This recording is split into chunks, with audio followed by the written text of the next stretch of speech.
যে ছবির দিকে নজর রাখবো, আরজিকর দুর্নীতি মামলায় চার্জ গঠন রুখতে হাইকোর্টের দ্বারস্থ সন্দীপ ঘোষ। প্রধান বিচারপতি ডিভিশন বেঞ্চের দ্বারস্থ সন্দীপ, বিচারপতি তীর্থঙ্কর ঘোষের দৃষ্টি আকর্ষণের অনুমতি প্রধান বিচারপতির। আরজিকর আর্থিক দুর্নীতি মামলায় চার্জ গঠন রুখতে হাইকোর্টের দ্বারস্থ সন্দীপ ঘোষ। প্রধান বিচারপতি ডিভিশন বেঞ্চের দ্বারস্থ সন্দীপ ঘোষ, বিচারপতি তীর্থঙ্কর ঘোষের দৃষ্টি আকর্ষণের অনুমতি প্রধান বিচারপতির। মামলা পুনর্বিবেচনার অনুমতি প্রধান বিচারপতির।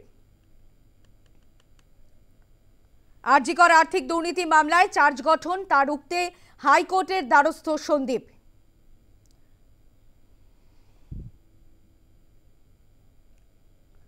আমরা কথা বলবো, আমাদের সঙ্গে টেলিফোন লাইনে রয়েছেন আমাদের প্রতিনিধি স্বপ্না ঘোষ। স্বপ্না, আরজিকর আর্থিক দুর্নীতি মামলায় চার্জ গঠন রুখতে হাইকোর্টের দ্বারস্থ সন্দীপ ঘোষ, কি জানা যাচ্ছে?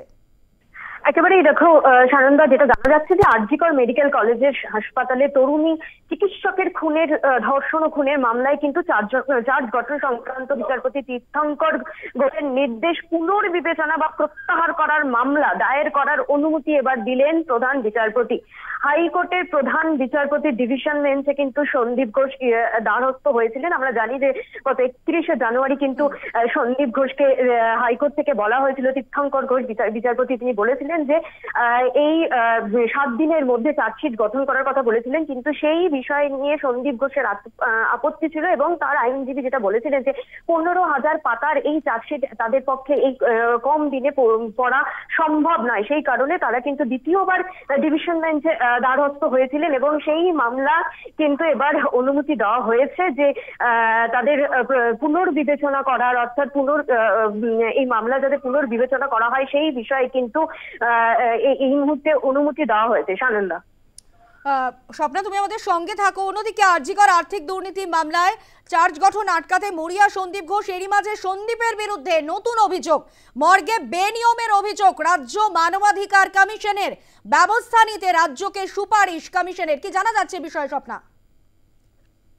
সন্দীপ ঘোষের বিরুদ্ধে কিন্তু এবার সন্দীপ ঘোষ কিন্তু এবার জোড়া চাপে রয়েছে। একদিকে সন্দীপ ঘোষের বিরুদ্ধে এবার রাজ্য মানবাধিকার কমিশন, তারা কিন্তু যেমন আর্থিক দুর্নীতি রয়েছে তেমন মর্গে বেনিয়ম করার একটা অভিযোগ রয়েছে। যেটা জানা যাচ্ছে যে ইতিমধ্যে যে মর্গে 5টি দেহ নিয়ে তারপরে সেই দেহর উপর অস্ত্রোপচার করা হয়, এমন একটা গুরুতর অভিযোগ কিন্তু ইতিমধ্যেই সন্দীপ ঘোষের বিরুদ্ধে আনছে এবং 3 মাসের মধ্যে রাজ্য সরকারকে ব্যবস্থা নিতে হবে। এবং সেই কি ব্যবস্থা নিল রাজ্য সরকার, কি ব্যবস্থা নিল তাদের বিরুদ্ধে, অর্থাৎ সন্দীপ ঘোষের বিরুদ্ধে কি ব্যবস্থা নিল, এমনটা কিন্তু রাজ্য মানবাধিকার কমিশনকে জানাতে হবে।